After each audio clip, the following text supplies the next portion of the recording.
I'm the middle sibling of 3. I have 2 brothers. They both grew up as scouts. My older brother made it to Eagle Scout. My little brother quit some time in Boy Scouts. But for whatever reason, my parents never forced me to become a scout when I was a kid. Which is weird, because I remember always being really jealous of my older brother Scott when my mom would bring me along to the Pinewood Derby contests and celebrations and such. But the thing that I was always the most jealous that I missed out on were the campouts. When the troops would go out into the wilderness and camp out for a whole weekend. I went along for the drive once or twice, and I saw them all setting up, doing campfires and such, but being younger and also not part of the troop, I don't think I was allowed to stay. So I'd go home with my parents. My jealousy of these campouts was mainly towards my older brother because I was growing up watching him prepare for these camping trips. Before every trip, he'd be given a tent to take home and practice setting up in the backyard. Even though I was only like 7 or 8, I remember so clearly how eager I was when I hatched the idea to do a little backyard camping. Basically, we set up the tent in the backyard and sleep in it overnight. To my little mind, that was the most exciting idea ever. Also, our backyard wasn't really a traditional backyard. Our childhood house was in a very spacious neighborhood where yards just kind of all meshed together and there weren't many fences, more so large patches of trees and brush separating yards, which added to the camping feel.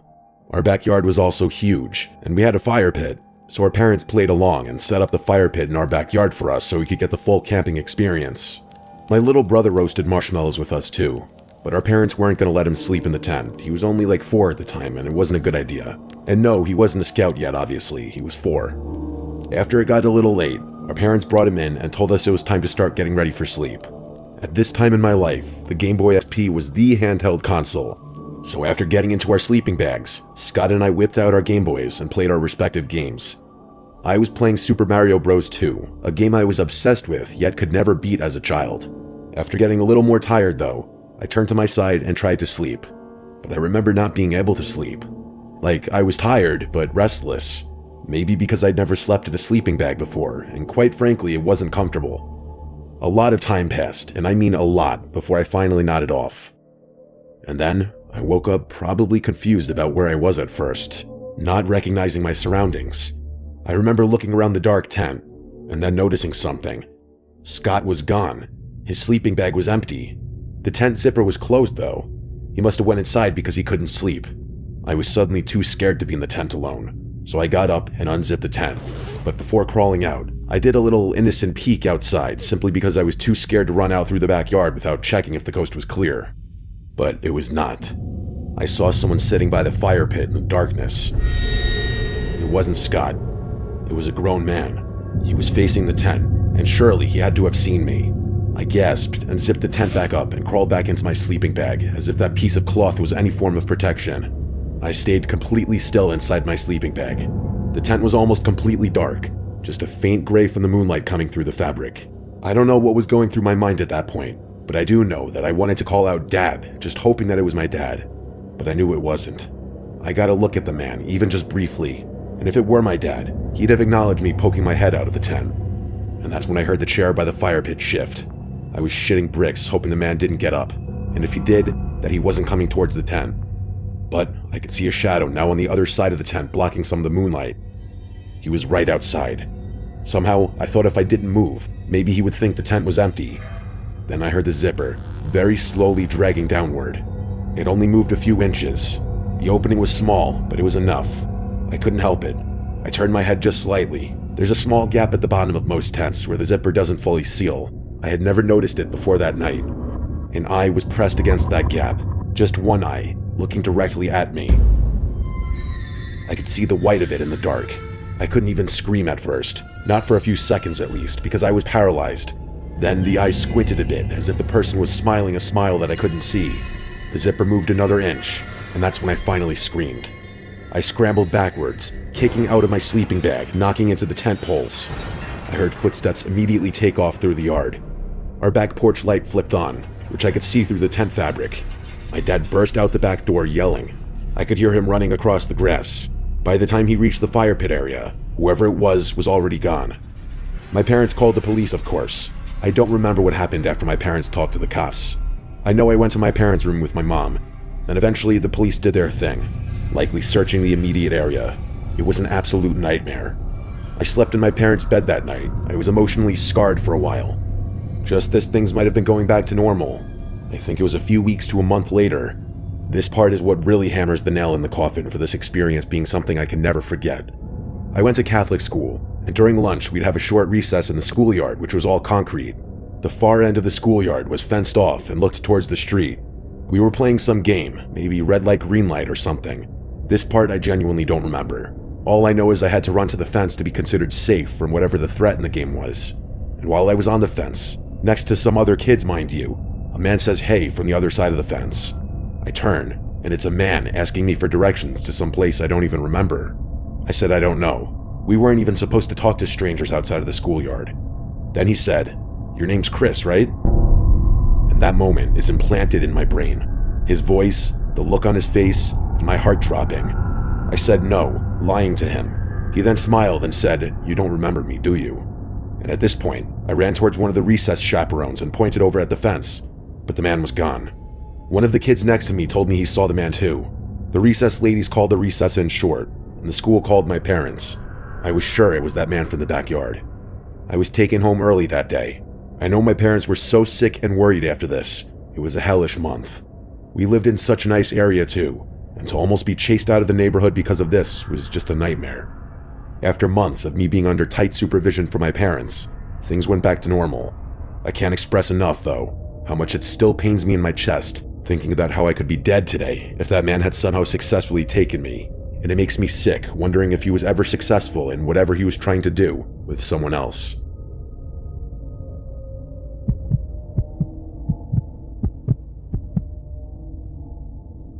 I grew up in Salem, Oregon, a quaint little small town feeling place. I moved out when I was 21, buying my first house about 50 miles out from Salem. I furnished my first house with a mix of stuff for my parents, their friends, and a bunch of stuff off online marketplaces and apps. I was driving a Ford Raptor at the time, so lugging stuff around was thankfully very easy. On Facebook Marketplace one day, I found a listing selling a bunch of good-looking stuff. The ones in the listing that caught my eye were this cream-colored sectional couch that looked pristine, and this Cannondale brand mountain bike. I didn't have a bike at the time, and where my house is, having one is perfect for exercise. The other stuff on the listing didn't really interest me. The listing itself was just sort of a digital yard sale. I contacted the seller, and we did a little typical back and forth. He was pretty short and straight to the point with his answers, and surprisingly easy to negotiate. He agreed to a slightly lower price, and he said I could come pick the stuff up later that night. Days are long in Oregon in the summer, so I'd still be showing up with some sunlight. I banked on having to do a couple trips to transport the sectional couch due to its size. I set out on my way to the house. The address was right on the coast. I checked the satellite view on the map just to confirm it was bringing me to a house, and it was. Based on the map, there was a long trail or driveway that veered off the road towards a huge open property with a big-looking house, and then in the backyard was a literal drop-off to the ocean. All I could think was, no wonder these people were selling all this stuff for so cheap. With that kind of money, I wondered why they weren't just giving it away. I headed out that way, and it didn't take long to get there. I could tell the closer I got to the shore, the nicer the properties got. And then I turned onto the last road before I'd be turning onto the driveway for the house. This road was long. It was lined with woods on each side, and then I'd pass the occasional driveway leading to probably a cliffside mansion. Eventually, I made it to the turnoff. It was a tree-lined dirt road, or the driveway I guess you would call it. About 10 seconds in of driving down this driveway, it opened to this massive clearing. The driveway went on a slight incline leading to the house at the top of this hill. I pulled up next to this older sedan. It was like a Mercury Sable or something. It did not match the house at all. Like this house looked like it belonged to a millionaire, and this car was a piece of shit. I went up to the front door ready to ring the bell, but there was a yellow post-it note on the front door, and it said on it, "Doorbell broken, please use back door." Weird, because I could have just knocked, but I obeyed. As I walked down the front porch, I messaged the guy on Messenger that I arrived and was going around back. I walked around the side of the house, looking at each window as I passed, but the blinds all seemed to be closed. I got to the backyard, and it was crazy. It actually overlooked the Pacific Ocean. I walked up the back deck to go knock on the back door. It was a sliding glass door, but there was some kind of sliding blind that was closed, so I couldn't see inside. I knocked on the glass. I stood there for a minute, then knocked again. I looked down at my phone to see if he answered or read my message. Neither. I went to go sit on one of the chairs on the deck and spun it around to stare at the sunset and the view of the Pacific. It was a surreal view. I kept checking my messenger app and following up with the guy, but he wasn't answering. I triple-checked that I had the right address, and I did. Plus, the note on the front door confirmed that. I decided if he was in the shower or occupied or something, I'd at least go walk over to the cliffside and get a picture of the view. I did just that. I walked down the deck, then down the seemingly freshly cut grass to the cliffside. Taking in the view, I daydreamed about one day being able to afford a place like this. I started walking back up to the house, but stopped maybe 3 steps in when I realized every single window now had their blinds open and there was a person standing at each window, standing as still as statues. I didn't know if what I was looking at was some kind of prank or not. I walked a little closer, and the moment I said, "Nope, I've seen enough," was when I realized every single face was smiling. I honestly couldn't tell if they were mannequins or not. That's how still they were. I decided I just needed to get to the car. I did a light jog around the side of the house again, and that side window that I mentioned that also had its blind shut before was now too lifted, and there was someone at this window as well. I didn't know what was going on here, but I had to get out. As I got to the front, I got back in my car, and I didn't even look at the front windows. I didn't even want to know if there were people at these windows too. I reversed all the way down the driveway, and regrettably, I did at one point take a curious look ahead at the house. The front door was open, and there was a person standing on the front porch with his hands in his pockets, watching me drive away. It didn't matter. Everything about this was a red flag. I was out of there in a minute and down the road. The guy never opened or responded to my message still. I decided to turn into the closest neighbor's house driveway and knock on the door. They answered, and I explained the bizarre and disturbing situation I just encountered, and I pressed them about any info on their neighbor. The man who answered, who I'll call Tom, was shocked, because he's close friends with the guy next door, and he said he's hardly ever in town, and that he wouldn't set up some kind of elaborate prank like that. He called his neighbor on the spot, and the guy picked up. Basically, the conversation went as follows from what I remember. "Hey Jim, it's Tom next door.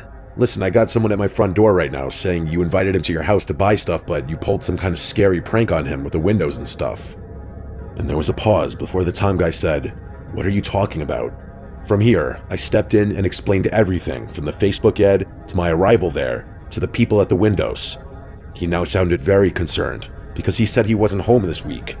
I did my best to describe every detail, including what the man on the front porch looked like, as well as the sketchy car. He asked me to take his number so he could contact me after the police investigated. After that, I left. I went home. I really didn't have it in me to commit 2 hours to some police investigation that didn't concern me, truth be told. But I did hear from the guy later that night. He called me and asked me to send him the Facebook listing, but it was removed. I did send him the details of the profile that I was messaging on the Messenger app, but it was now a blank profile. He thanked me for that and would give it to the police anyway. When I asked him what the cops found, he told me they found nothing stolen as far as he knew at that time, and that all the blinds were once again closed, and there was no sedan in the driveway, but that all 3 doors in the house were unlocked. Now the scary part for me is the way they were all standing at the window smiling, trying to scare me. And I have to wonder, what use was I going to be of to them, and why did they want me in the backyard? Scary thoughts, honestly. I'm just glad I left when I did.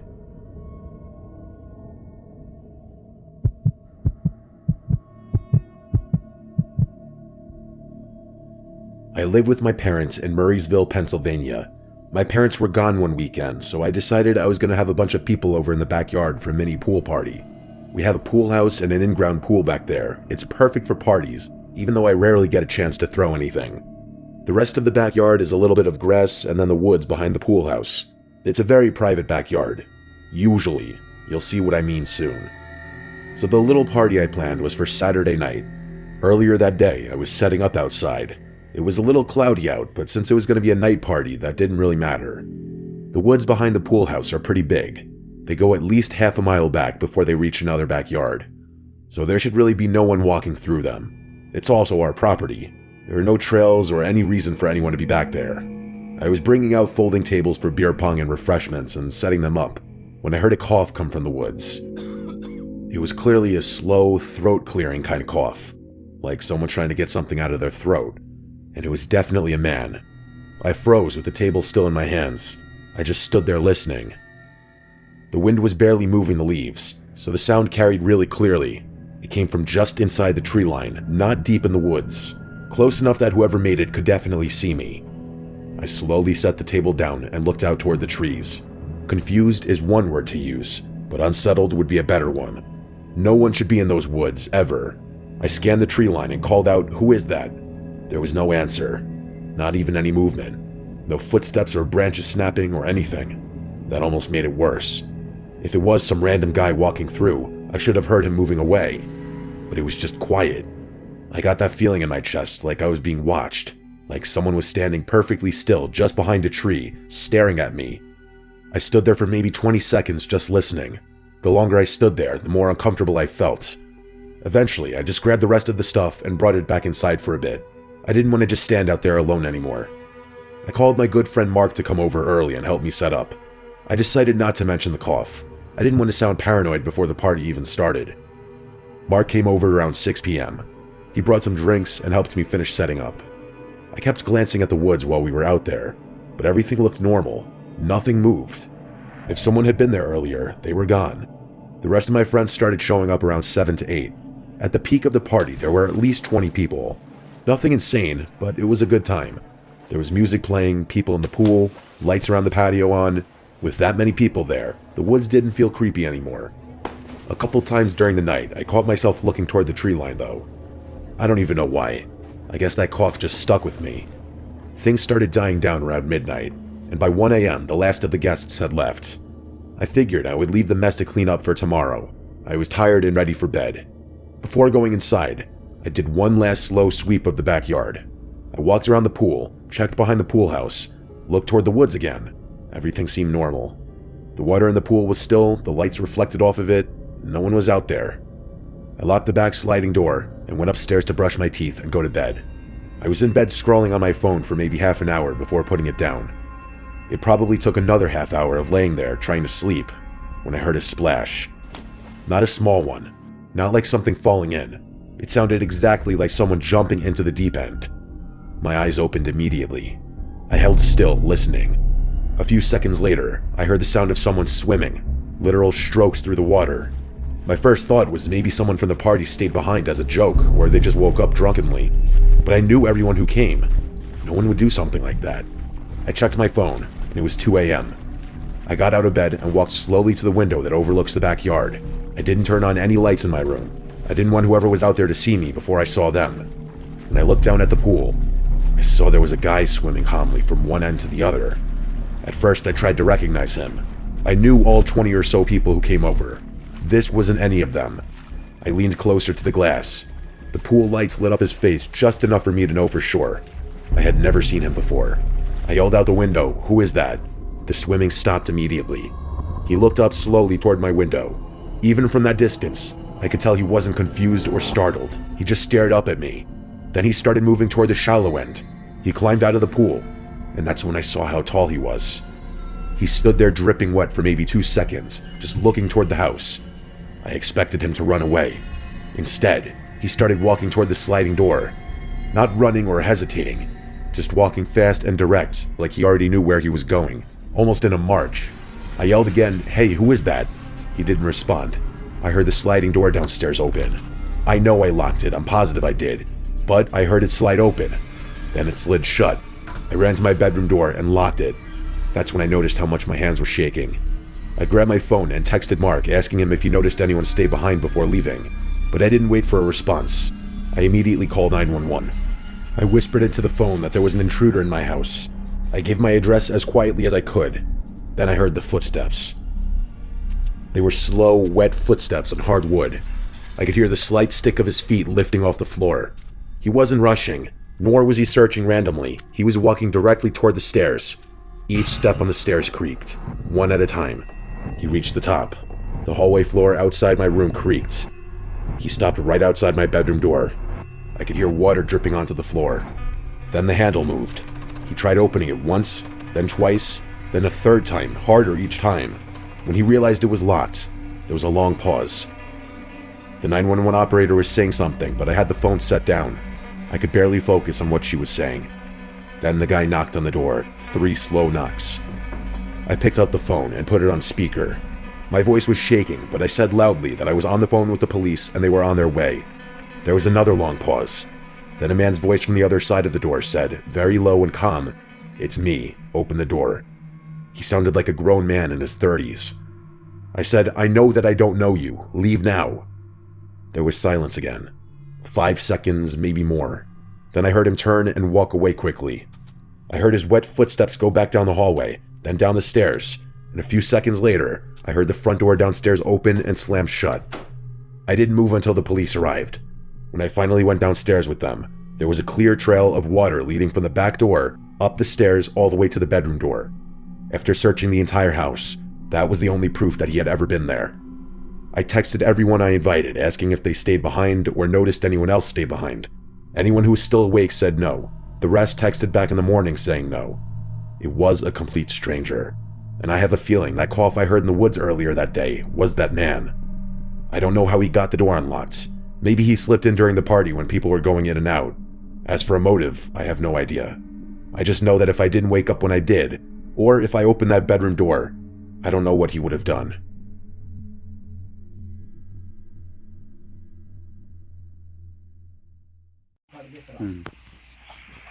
ਇਹ ਤਰੀਕਾ ਠੀਕ ਆ। मैं मदीने सी काम ते रोजे आ गए। मैं 2-3 दिन मस्जिद नबी च रहा, काम हो गया, ठेकेदार चला गया। मैं हूं नहीं हुंदा, मैं 2-3 दिन के बाद ही आया। उन्हें की करना मैं मस्जिद नबी च चला, मैं चल सही है। 2-3 दिन उत्थे गुजारे, बड़ा मजा आया यार। सुबह नूं ना चौधरी अदन हुआ एक बारी मैं नमाज पढ़ी ईद दी मस्जिद नबी मदीने इस तरह मैं झूठे आ रहे सन, अखा बंद हो गई। चौधरी बड़े बंदे आए ने। मैनू नींद ही नहीं आती रही। 2-3 घंटे अख लोनी होई, सुत्ते मार दे लत्तां दे उत्ते जल्ला जी मैनू उत्ते दा लगदा जे लगे। मैं 10-11 वजे तराबी पढ़ के खाना जी मैं निकली तकलीफ शुरू कर दे रहना। फिर अख लोनी इतना सारी फजर का टाइम होया, फजर पढ़नी नाल जन्नत फजर पढ़ के जन्नत बची गेट खोल दे फजर खुदा। उथों फिर पुर के होंदे 6-7 वज जाने सूरज करनी, इबादत करनी करके फिर उसको चलना 10-11 हो जाए। फिर 2-3 घंटे अख लो करना जो पढ़नी असर के बाद सुपर लाना शुरू कर देंगे। इफ्तारी करनी करके इफ्तारी मुड़ के फिर क्या करते बाद हो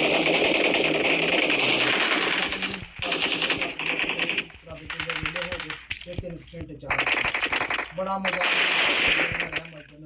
कोई फिक्र फाका नहीं वापसी जाना या कोई नाल है या नहीं, सब दुनिया का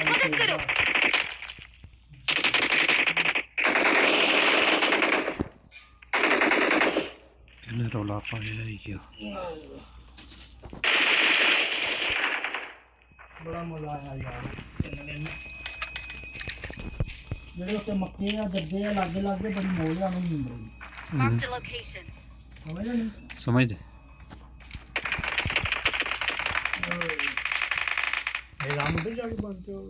एक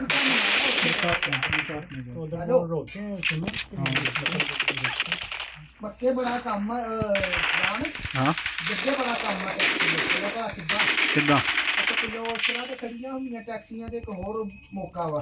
हाँ एक जने को 25-30 हज़ार दिंदे आ, 4-5 बनाउंदे 100-150 दा गेड़ा बन जांदा। हाँ तो भर के लाए ने एक दो दिहाड़ी 3-4 दिन ला लेंगे तो 250-300-400 इकट्ठा कर देंगे। ये सस्ती हुंदी है और तो बहुत टैक्सी वाले हाँ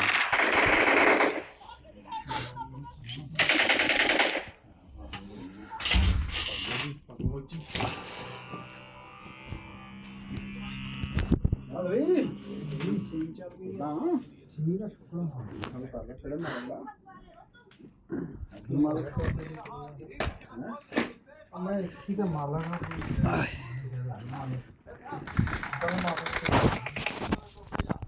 केड़ा इना चो अब्दुल मालिक बड़ा भरा के छोटा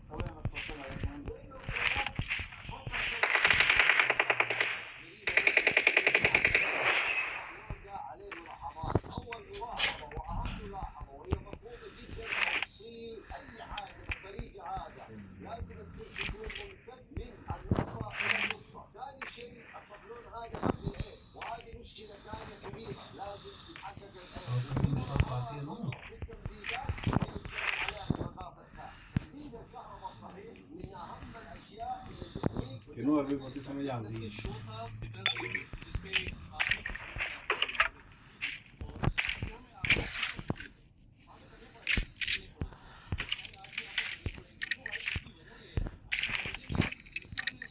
I got supplies.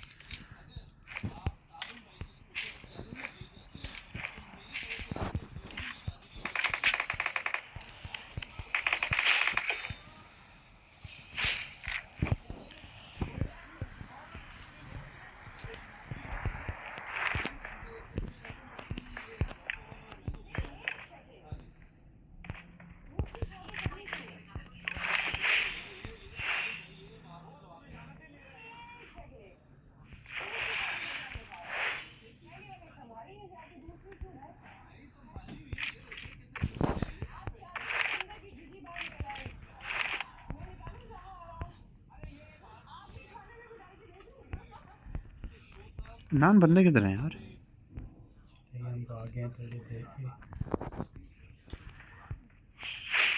और देखते हैं आ जा मेरे साथ आ।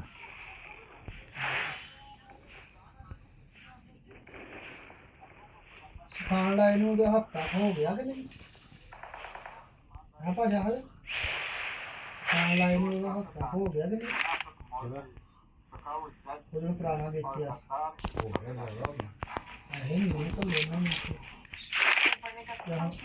ਤਨਖਾਹ ਆਈ ਤੇ ਦੇ ਆ ਹੋਏ ਕਿੰਨੀ ਹੋਈ ਹੈ ਕੱਲ ਭਾਈ और ਕਈ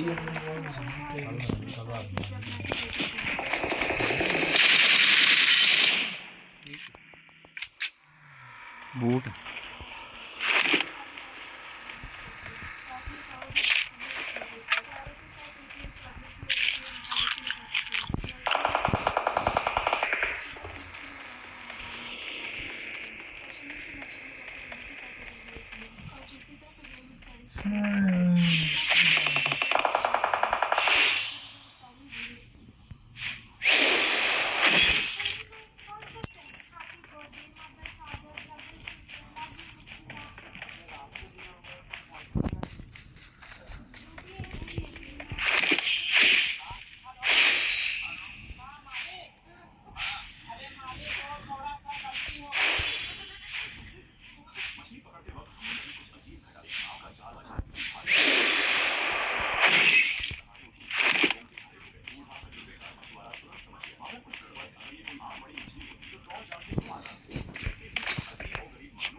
मेरे होते हुए कैसे किल चोट करेगा तो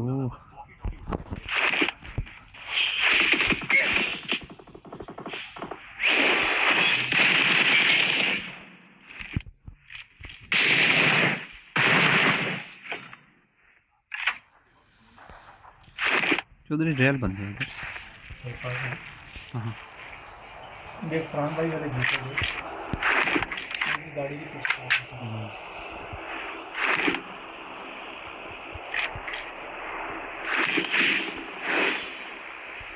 Marked a location.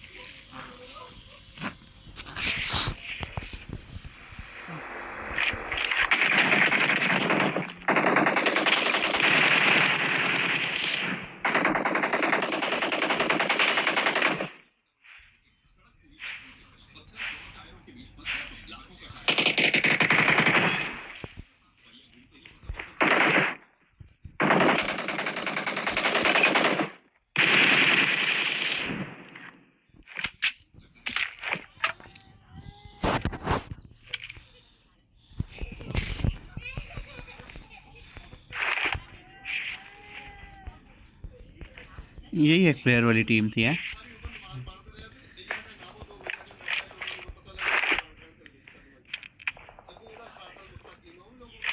एसएसपी खोकर को मारी जा रही है, किधर है?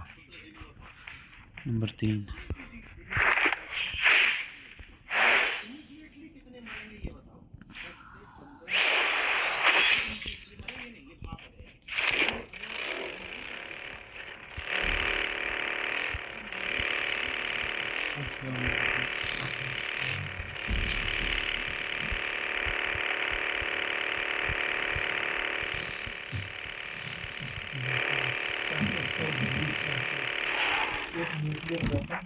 एक न्यूक्लियर वेपन गिरेगा 3500 डिग्री सेंटीग्रेड का, जो एक सेल्सियस सेंटीग्रेड एक ही बात है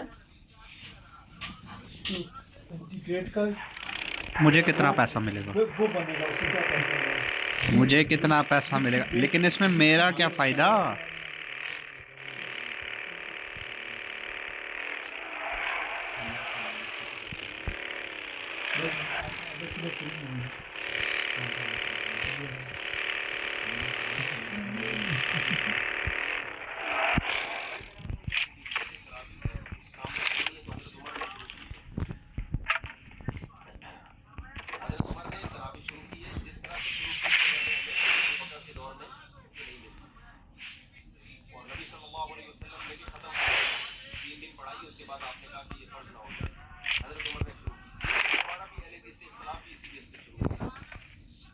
No. Wait.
Marked a location.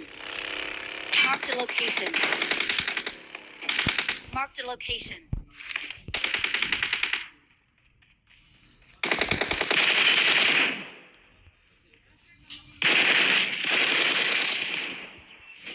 No.